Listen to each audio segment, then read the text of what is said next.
오늘 본문은 예수님의 갈릴리 사역, 초기 사역을 기록해 놨습니다. 마태나 마가나 누가복음인 공간복음서는 예수님의 갈릴리 사역을 먼저 기록하고 있지만 요한은 예수님의 유대 초기 사역을 기록하고 있습니다.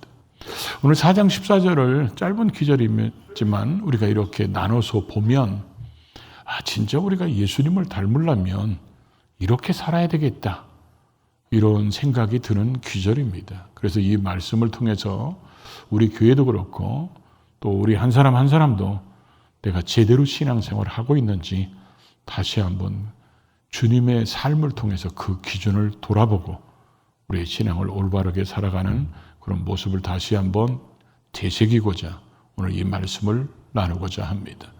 먼저 우리 14절 같이 읽어볼까요? 예수께서 성령의 능력으로 갈릴리에 들어가시니 그 소문이 사방에 퍼졌고, 예수님의 사역을 기록한 것을 보면 특별히 누가복음에는 더 많이 강조되어 있습니다. 예수님이 이 땅에 오셔서 사역하실 때 성경에 아주 많이 등장하는 기절 중에 하나가 바로 성령으로 함께 하셨다는 그런 기절들입니다.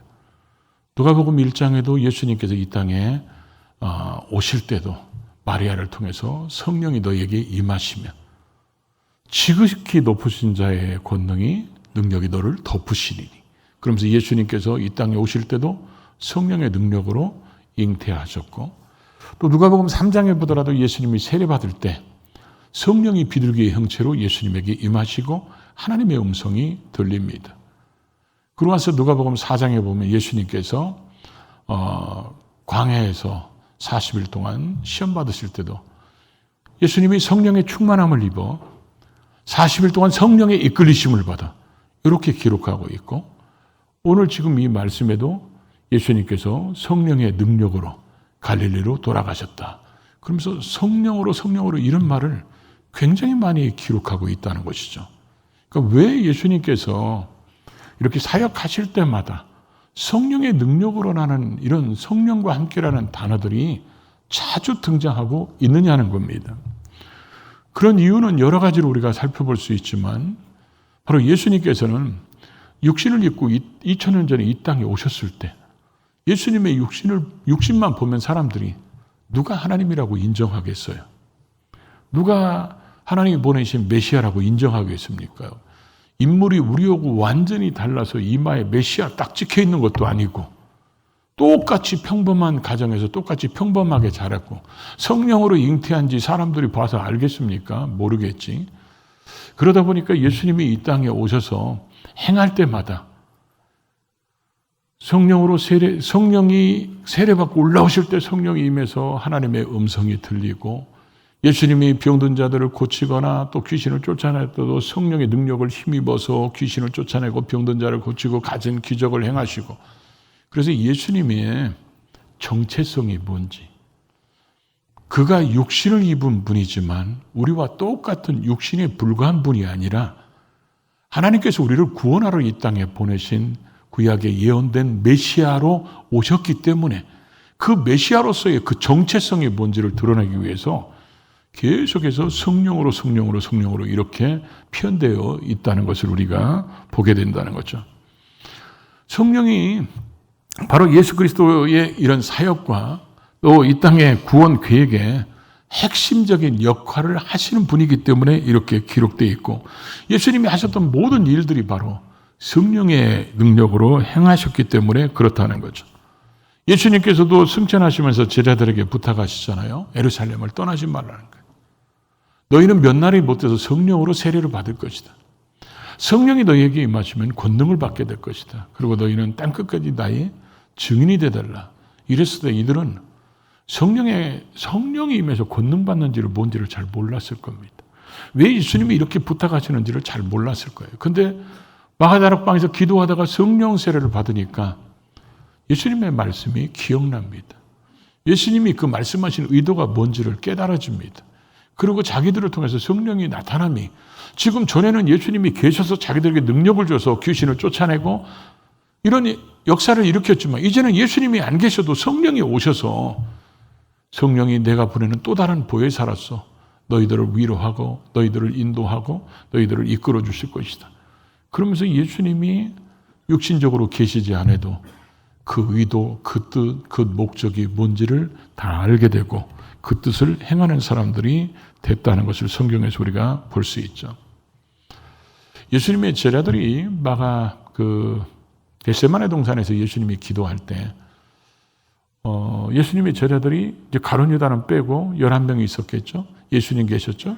그럼 12명의 남자들이 기도하거나 엎드려 있으면 누가 누군지를 어떻게 알겠어요? 더군다나 지금처럼 밝은 빛도 없는데. 그러다 보니까 가룟 유다가 예수를 넘겨줘야 되는데, 넘겨줘야 할 때 그 사람들이 찾지 못할까 봐 내가 입을 맞추는 그 사람이 예수다.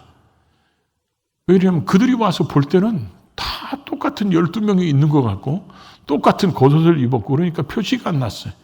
근데 입을 맞추니까 저게 예수구나. 그래서 예수님을 잡아가는데, 예수님의 제자들이 예수님같이 옷 입고 예수님처럼 행동해도 그들이 예수를 닮은 건 아니었잖아요. 그러나 그들이 성령 세례를 받고는 이제는 그들은 내면적 변화까지 일어나서 그들은 겉모습만 예수님 따라다니니까 닮은 게 아니고 이제는 그의 속사람도 그의 내면까지도 성령의 역사로 예수님을 닮아가니까 그들의 삶의 사역의 현장 속에서 예수님의 모습이 드러나는 모습들을 우리에게 보여주고 있다는 것이죠. 우리는 이런 모습을 보면서 우리가 진짜 예수를 닮은 모습을 살려면 육신을 입은 예수님이 늘 성령님과 동행했고 예수님의 제자들도 기다리라고 해서 성령 받은 다음에 그들이 그 사역을 감당하는 속에서 예수의 제자다운 모습이 나타났지. 저와 여러분이 교회를 다니면서 성령의 이끌리심 속에 살지 않으면 사람들에게 종교인으로 보일 수는 있지만 진정한 예수의 제자로 보이지 않을 겁니다. 짝퉁은 언젠가는 표시나더라고요. 짝퉁은 세탁해 보면 표시나고 비 오는 날 머리에 쓰는 걸 보면 표시가 납니다. 그러죠? 우리가 진짜 예수 믿고 구원받은 사람이라면 어떤 위기 속에서도 환난 속에서도 유혹 속에서도 그가 살아내는 그 모습을 통해서 예수를 믿고 구원받은 사람들이 이렇게 사는 것이다 보여주려면 성령의 역사가 없이는 불가능하다는 겁니다. 그래서 성령으로 거듭나야 되고 성도가 되려면 성령의 역사가 없이는 불가능하다는 거예요. 그래서 예수님은 육체를 입고 오신 그분이 메시아로서 늘 성령의 능력에 힘입어서 살았다. 이것을 성경은 우리에게 강조하고 있다는 것을 보여주고 있어요. 두 번째로는 다시 14절 볼까요? 예수께서 성령의 능력으로 갈릴리에 돌아가시니 이렇게 되어 있습니다. 성령의 능력으로 갈릴리로 돌아가셨다. 왜 예수님은 자신의 사역 대부분을 갈릴리에서 하셨을까? 우리가 사복음서를 읽다 보면요, 거기 사복음서에 나오는 지명들 대부분은 우리가 예루살렘이나 베들레헴 빼고 나머지 지명들은 그 갈릴리 근처에 대부분 다 있습니다. 갈릴리 안에 거의 다 들어있죠. 근데 왜 예수님은 거기서 그런 사역을 집중적으로 하셨을까? 예수님이 나사렛에서 자랐기 때문에 그랬을까요? 성경은 그렇게 얘기하고 있지 않습니다. 오늘 이사야서 9장 1절에 보면 이런 말씀이 나와죠. 전에 고통받던 자들에게 흑암이 없으리로다. 옛적에는 여호와께서 스불론 땅과 납달리 땅이 멸시를 당하게 하셨더니 후에는 해변길과 요단 저쪽 이방의 갈릴리를 영화롭게 하셨다. 자, 저기서 우리가 관심을 둬야 되는 단어가 후에는이에요. 후에는 외국 지명이 아니고 메시아가 오신 후에는, 예수님이 오신 후에는 그런 얘기입니다. 이 갈릴리 지역은 교통의 도시예요. 그러니까 아래로 이리로 왔다 갔다 하려면 꼭 여기로 지나다 보니까 이게 평상시에 많이 다니는 건 괜찮은데 전쟁통에도 꼭 쳐들어옵니다. 그러다 보니까 수없이 짓밟힙니다. 더군다나 아수르가 쳐들어왔을 때는 북이스라엘, 그러죠? 그러면 그 사마리아 땅, 그 갈릴리 땅 완전히 초토화시켜 버렸습니다. 그래서 수많은 사람들이 아픔, 유린, 짓밟힘, 상처 이런 속에서 살았는데 예수님께서 전에는 그런 땅이었다는 거예요. 그런데 메시아가 오신 후에는 그 이방 갈릴리 같은데 모든 것의 중심, 하나님의 오직 사랑하는 것은 예루살렘에 있는 것처럼 생각하는 그때, 종교의 중심지가 예루살렘에 생각하는 그때, 저 변방 땅 같은 어쩌면 모자라고 부족하고 연약하고 병든 자들, 소외된 자들, 그렇게 탄식하는 자들이 많이 모였는 그곳에서 예수님이 갈릴리에서 사역하셨다는 것은 예수님께서 하나님의 뜻을 이루려고 그곳에서 사역하셨다고 지금 예수님 오시기 700년 전에 이사야 선지자를 통해서 예언하신 말씀이 이루어졌다는 것을 지금 말씀하는 겁니다. 그래서 예수님은 그런 갈릴리에서 사역함으로 예수님의 관심이 지금 어디에 있는가? 어떤 사람을 구원하기를 원하시는가를 지금 보여주고 있다는 거죠. 예수님께서 나중에 요한복음 19장 30절에 보면 다 이루었다 이렇게 말씀하십니다. 하나님께서 이 땅에 보내신 그 사명, 그 뜻, 그 목적을 다 이루었다 이렇게 지금 주님이 말씀하시는데 우리는 이런 모습으로 살아가고 있을까요? 우리는 가치관이 그래서 중요한 거예요. 세상 사람들이 가지고 있는 가치관이 마치 우리도 가져야 될 가치관처럼 착각합니다. 그래서 사람들이 나이 드신 분들 이렇게 만나서 말씀하시는 걸 들어보면 뭐 집도 하나 사놨지, 자식들도 먹을 만큼 해줬지, 뭐 자식들 잘 가르쳤으니까 뭐 걱정 없지, 또 나도 뭐 세상에서 뭐 이런 일 해서 명예도 얻었지, 그리고 뭐 통장이나 주식도 있지. 마치 그분들 얘기 듣다 보면 이런 말이에요. 다 이루었다. 근데 저는 제가 전에 그런 생각을 많이 가지고 성경을 다 찾아봤거든요. 주님께서도 이 땅에 반드시 아파트를 사놓고 와라. 이런 기절이 한 기절도 없다는 거예요. 너 반드시 통장에다 돈을 많이 넣어놓고 해야 된다. 하늘에 쌓아놓으라고는 얘기했어도 통장에 넣으라고. 근데 왜 우리는 다 그렇게 살을까요? 그거 없으면 죽는 줄 알고 거기다 쌓아놓지 않으면 막 불안하고 근심하고 초조하고 온통 세상 염려는 다 끌어다가요. 다 하면서까지 왜 그렇게 살아야 되는 거예요? 그리고 마치 세상 사람들이 이룬 것도 우리가 이루면 우리도 다 이룬 것처럼. 근데 예수님은 보십시오, 여러분. 다 이루었다 하신 예수님이 집이 몇 채 있었어요? 주식이 있었을까요? 인자는 머리 들 곳도 없다고 그랬습니다.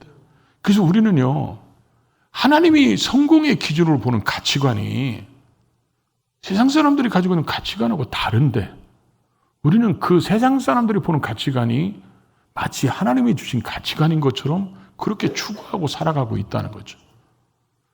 우리의 가치관은요, 하나님께서 때로는 그렇게 하실 수도 있습니다.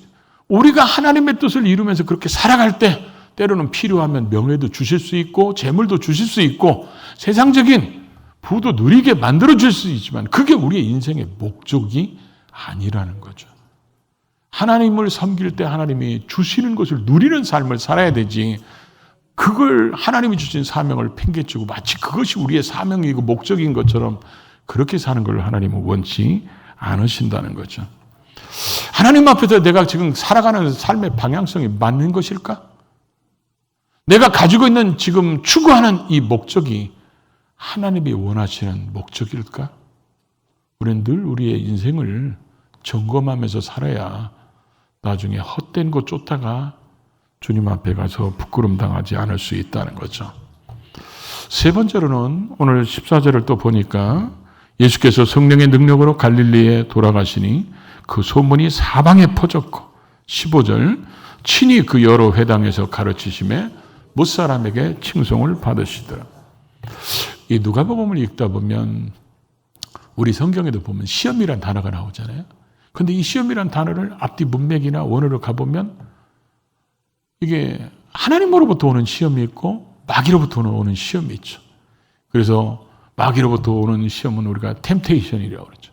유혹, 미혹, 우리로 죄짓게 하고 하나님과 멀어지게 하고 불순종하게 하고. 하나님으로부터 오는 시험은 뭐예요? 보통 우리가 테스트라고 그러는데 그 시련, 연단, 그걸 당할 때는 아프고 힘들지만 나중에 지나고 나니까 우리를 복되게 만드는 하나님과 가까워지고 하나님 쓰시기에 편한 하나님이 더 큰 그릇으로 만드는 이런 것들을 주실 때 있는데 근데 우리 성경은 대부분 시험이라고 기록되어 있잖아요. 근데 이게 여기에서도 나오는 소문이란 단어가 지금 우리가 읽었던 4장 14절에 보면 그 소문이 오늘 사방에 퍼졌다. 누가복음은 누가 썼죠? 누가가 썼죠. 그러면 4장 14절에 소문이 퍼졌고 그러고 나서 5장 4장 또 37절에 보면 가버나움에 회당에서 귀신 들린 사람이 있어가지고 귀신 들린 사람을 쫓아냅니다. 그러니까 귀신 들린 사람을 쫓아낸 것 때문에 예수의 소문이 그 근처 사방에 퍼졌다. 그리고 5장 15절에 가보면 나병 걸린 사람을 예수님이 치료합니다. 저주받았다고 그러고 하나님의 저주가 임한 병, 불치병인데 예수님이 그 나병을 치료하십니다. 그랬더니 거기도 소문이, 또 성경에 보면 뭐라 하냐면 소문이 더욱 퍼졌다. 그러면 3번의 소문이 나오고 누가가 누가복음을 썼기 때문에 이 소문이란 단어를 똑같은 단어를 써야 될 것 같은데 다 다르게 써놨어요. 그러면 거기에는 뭐가 있다는 거예요? 의도가 있다는 거죠. 하나님의 어떤 의도가. 그래서 여기 14절에 나오는 소문은 헬라어로 보니까 페메라고 쓰였어요. 페메라는 그 단어는 아마 이런 것 같아요. 제가 볼 때는 이 호수에 가서 돌을 하나 딱 떨어뜨리면 잔잔한 파고가 퍼지기 시작하죠. 떨어질 때는 별거 아닌 것 같은데 나중에 보니까 뭐요? 쭉 퍼져나가서 예수님께서 갈릴리에 돌아오심으로 그의 명성과 평판이 사람들에게 쫙 퍼져나갔다. 그런 의미라면, 두 번째, 예수님께서 가버나움에서 귀신 들린 사람 귀신을 쫓아냈을 때는 그 소문은 에코스라는 단어로 쓰였어요. 그거는 굉장히 감탄사가 들어간 거예요. 자기들 눈앞에서 귀신 들린 사람이 꼼짝을 못하고 귀신 들린 사람을 쫓아내니까 이 주님의 능력을 자기들 눈앞에서 본 거예요. 그래 막 감탄하면서 소리를 지르면서, 그러면 그 사람들은 나가서 뭐라고 얘기해요? 봤냐? 예수님이 우리 눈앞에서 그런 기적을 행했다. 이랬을 때 쓰는 단어예요. 그러고 나서 3번째 예수님께서 나병 환자를 치료했을 때 그때 썼던 소문은 노고스라고 되어 있더라고요. 보통 노고스는 요한복음에서는 말씀으로 번역하잖아요. 근데 이 누가야는 왜 그걸 노고스로 번역했을까? 거기에는 지적인 이해를 통한 소문이 나기 시작했다. 그 얘기죠. 그걸 다른 표현으로 쉽게 바꾸면 저는 이렇게 해석하고 싶어요. 도대체 저주받은 저병, 불치병 저병을 어떻게 말씀으로 한마디로 그냥 고치지? 도대체 저분은 누구인가? 구약에 예언되어 있는 메시아가 저분인가? 메시아이기 때문에 저런 일을 행하는가? 이런 지적인 동의가 일어나는 소문이 근처에 퍼지기 시작했다는 것이죠. 예수님은 당시에 그렇게 사역하실 때는 예수님이 하시는 사역 때문에 소문이 났어요. 그러면 그 예수님은 십자가 구원 사역을 완성하시고 지금 2000년이 지났습니다. 그럼 예수님의 소문을 지금은 누가 내야 되겠어요? 우리가 내야 되는데. 근데 우리가 이런 소문을 내려면, 그렇죠? 세상 사람들한테 우리가 예수 믿고 구원받은 것 때문에 예수님의 소문이 잔잔하게 퍼져나고, 또 어떤 어려운 일이 있을 때 우리가 뭘 도와줬더니 사람들이 그걸 보고 세상에 예수 믿는 사람이 그랬어? 이래가지고 그 사람들 기절초풍하게 만들고, 그러고 나서 사람들에게 도대체 왜 예수 믿으면 달라질까? 도대체 예수 믿으면 왜 사람이 변하는 거야? 왜 인생의 가치관이 저렇게 달라질까? 저 사람이 본래 저런 사람이 아닌데 왜 저렇게 살을까? 그들의 지적인 능력에 감동을 주는 그런 모습으로 우리가 변화되어야 되는데, 그런 모습을 예수님께서는 이미 마태복음 5장에도 말씀하셨어요. 너희는 세상에 비치기에 이같이 너희 빛이 사람 앞에 비치게 하여 너희 착한 행실을 보고 하늘에 계신 너희 아버지께 영광을 돌리게 하라. 어둠에 빛이 있어 봐요. 그건 소망입니다. 그건 길이 보이는 거예요. 그리고 거기에서는 모든 것들이 다 드러나게 되죠. 소금이 녹아봐요. 맛을 내고 소금이 있으면 썩어짐을 방지할 수 있어요. 주님의 영광을 위한 빛, 그런 착한 행실, 그 착한 행실인 말이 아름답다, 마땅하다, 잘했다. 그래서 저는 이걸 뭐라고 해석하고 싶냐면, 우리가 잘 쓰는 말이 이런 말 있죠. 오지랖. 오지랖이 부정적으로 쓰이면 남의 일을 자꾸 참견해가지고 오지랖 떤다고 그러는데, 이게 긍정적으로 쓰이면, 오지랖이 본래 이렇게 옷 앞으로 이렇게 가리는 걸 오지랖이라고 그러잖아요. 다른 사람을 감싸주고 포용해주고 이해해주고 위로해주고 이 거룩한 오지랖을 떨어야 돼. 사람들로 하여금. 그래서 예수 믿는 사람들이 내가 힘들 때 와서 도와주고, 정말 아파할 때 같이 아파해주고, 울을 때 같이 울어주고, 기뻐할 때 같이 기뻐주는 이런 거룩한 오지랖이 있어야 사람들로 하여금 예수 믿는 사람들은 뭔가 다르구나. 고린도후서 그래서 2장 14절 같은 데 보면 우리는 세상을 향하여 그리스도를 아는 냄새를 풍기는 자라는 거예요. 그래서 가끔 저도 식당에 가면 이렇게 어떤 분을 보면 저 사람 아무래도 예수 믿는 것 같아. 쓰는 말투나 행동하는 이런 것들이 예수 믿는 것 같아. 그래서 혹시 교회 다니세요? 그러면 네. 이 사람은 예수 믿는 냄새가 났다는 거죠. 그래서 우리가 착한 행실로 예수 믿는 냄새를 나고 거룩한 오지랖이 있으면 사람들이 그걸 모습을 보고 저 사람은 진짜 예수 믿는 사람인가 보다. 그러면 같이 예수 믿는 사람들에게는 나는 왜 저렇게 못 살지? 이러면서 그 사람에게 보고 도전을 받게 되고 자기 자신을 돌아보게 되는데 또 믿지 않는 사람들에게는 그런 모습을 통해서 저 예수 믿는 사람들 보니까 나도 예수 믿어야 되겠다. 예수 믿는 사람은 확실히 다르네. 그래서 주님의 냄새가 우리를 통해서 그들에게 풍겨가게 만들어야 된다는 거죠. 베드로전서 2장 9절에는 이렇게 말씀합니다. 너희는 택하신 족속이요 왕 같은 제사장들이요 거룩한 나라요 그의 소유된 백성이니 이는 왜 그렇게 하셨냐? 너희를 어두운 데서 불러내어 그의 귀한 빛에 들어가게 하신 이의 아름다운 덕을 선포하게. 이전 성경에는 저걸 뭐라고 되냐면 선포를 선전하게. 그러니까 예수 그리스도를 선전하는 선전맨이야.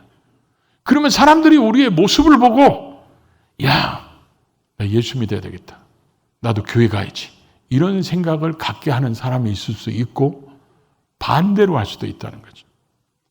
가끔 신방 가서 이제 부인만 교회 나오면 제가 남편의 신앙을 물어볼 때가 많아요. 왜 남편은 교회를 안 나옵니까? 근데 어떤 분은요, 남편을 모태 신앙 이렇게 써놨는데 교회를 안 나와. 그래서 왜 안 나오냐고 물어보니까 이런 얘기를 하는 분의 얘기를 들었어요. 남편이 교회에 있는 장로님 회사를 나갔는데 남편이 그리고도 교회를 안 다닌다는 거예요. 왜 그러냐고 그랬더니 교회 안에 장로님하고 회사의 장로님하고는 다른 사람이라는 거예요. 다른 사람이기 때문에 그 사람이 볼 때 신앙이 없는 자기가 볼 때도 위선자예요.